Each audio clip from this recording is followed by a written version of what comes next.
അമ്മയുടെ സുഹൃത്തിൻ്റെ ക്രൂരകൃത്യത്തിന് ഇടയായി ഇന്നലെ ലോകത്തോട് വിട പറഞ്ഞ 7 വയസ്സുകാരൻ്റെ അനുജൻ ഇനി ആരുടെ സംരക്ഷണയിലാകും എന്നതാണ് ഏറ്റവും പ്രധാന വാർത്തയും. കുട്ടിയുടെ സംരക്ഷണം ആവശ്യപ്പെട്ട് മുത്തച്ഛൻ ശിശുക്ഷേമ വകുപ്പിനെ സമീപിച്ചിരിക്കുകയാണ്. കുട്ടിയുടെ മരിച്ചുപോയ പിതാവിൻ്റെ അച്ഛനാണ് ഇതുമായി ബന്ധപ്പെട്ട് സർക്കാരിനെ സമീപിച്ചിരിക്കുന്നത്. 7 വയസ്സുകാരൻ അമ്മയുടെ സുഹൃത്തിൻ്റെയും സംരക്ഷണയിൽ കഴിഞ്ഞു വരുമ്പോഴാണ് അമ്മയുടെ സുഹൃത്തിൻ്റെ ക്രൂര പീഡനങ്ങൾക്ക് ഇടയായി മരണപ്പെട്ടത്. അതുകൊണ്ട് തന്നെയാണ് ഇനി സുരക്ഷിതമായ കൈകളിൽ അവനെ എത്തിക്കണമെന്നത് നമുക്ക് ഓരോരുത്തരുടെയും കടമയാണ്. അതുകൊണ്ട് തന്നെ സുരക്ഷിത സ്ഥാനം എവിടെ എന്ന് വ്യക്തമായി മനസ്സിലാക്കിയിട്ട് വേണം ആ കുഞ്ഞു കരങ്ങളെ ഭദ്രമായി ഏൽപ്പിക്കേണ്ടത്.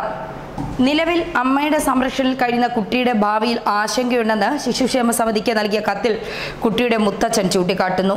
മുത്തച്ഛൻ്റെ കത്ത് ലഭിച്ചതായും തുടർ നടപടികൾക്കായി തിരുവനന്തപുരം യൂണിറ്റിൽ നിന്ന് വിവരങ്ങൾ തേടിയിട്ടുണ്ടെന്നും ശിശുക്ഷേമ സമിതി അറിയിച്ചിട്ടുണ്ട്. മരണപ്പെട്ട മൂത്ത കുട്ടി ആശുപത്രിയിലായതിനെ തുടർന്ന് മാതാവിൻ്റെ അമ്മയുടെ സംരക്ഷണയിലാണ് കഴിഞ്ഞ 10 ദിവസമായി ഇളയ കുട്ടി കഴിഞ്ഞത്.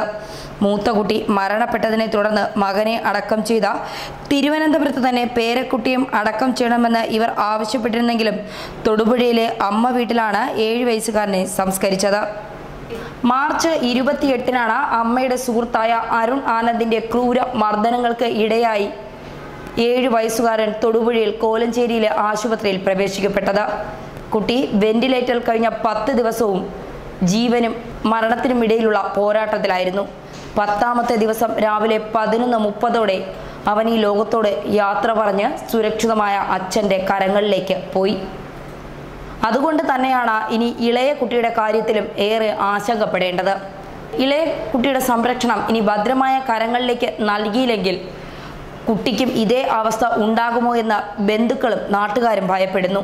അതുകൊണ്ട് തന്നെയാണ് മുത്തച്ഛൻ സർക്കാരിനെ സമീപിച്ചത്. ഈ മൂത്ത കുട്ടിക്കുണ്ടായ അനുഭവം ഇളയ കുട്ടിക്ക് ഉണ്ടാകരുത്. അതുകൊണ്ട് തന്നെയാണ് കുട്ടിയുടെ മരണപ്പെട്ട പിതാവിൻ്റെ അച്ഛൻ സർക്കാരിനെ സമീപിച്ചിരിക്കുന്നത്. അമ്മയുടെ ക്രൂരമർദ്ദനത്തിൽ തലയോട്ടി തകർന്ന് കൊല്ലപ്പെട്ട 7 വയസ്സുകാരൻ്റെ സംസ്കാര ചടങ്ങുകൾ ഇന്നലെ ജന്മഗൃഹത്തിൽ നടന്നു. അന്ത്യാഞ്ജലി അർപ്പിക്കാൻ 100 കണക്കിന് പേരാണ് സംസ്കാരം നടന്ന തൊടുപുഴയിലെ വീട്ടിലെത്തിയത്.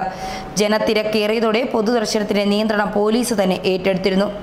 7 വയസ്സുകാരനെ വഹിച്ചുകൊണ്ടുള്ള ആംബുലൻസ് രാത്രി 8:45 എത്തിയതോടെ കൂടി നിന്ന സ്ത്രീകളുടെ തേങ്ങലുകൾ നിലവിളികളായി. ആദ്യം അകത്തേക്ക് കൊണ്ടുപോയ മൃതദേഹം പിന്നീട് വീടിന് പുറത്ത് പൊതുദർശനത്തിന് വച്ചു. 3/4 മണിക്കൂറിന് ശേഷം മുറ്റത്ത് സംസ്കരിക്കുമ്പോഴും അടക്കിപ്പിടിച്ചുള്ള കരച്ചിലുകൾ അടങ്ങിയിരുന്നില്ല. സംസ്കാരത്തിന് എത്തിയവരെല്ലാം ഒറ്റ സ്വരത്തിൽ ആവശ്യപ്പെട്ടത് ഒന്നു മാത്രം: കുരുന്നിൻ്റെ ജീവനെടുത്ത കുറ്റവാളിക്ക് അർഹമായ ശിക്ഷ നൽകണം. ന്യൂസ് ഡെസ്ക് മലയാളി വാർത്ത.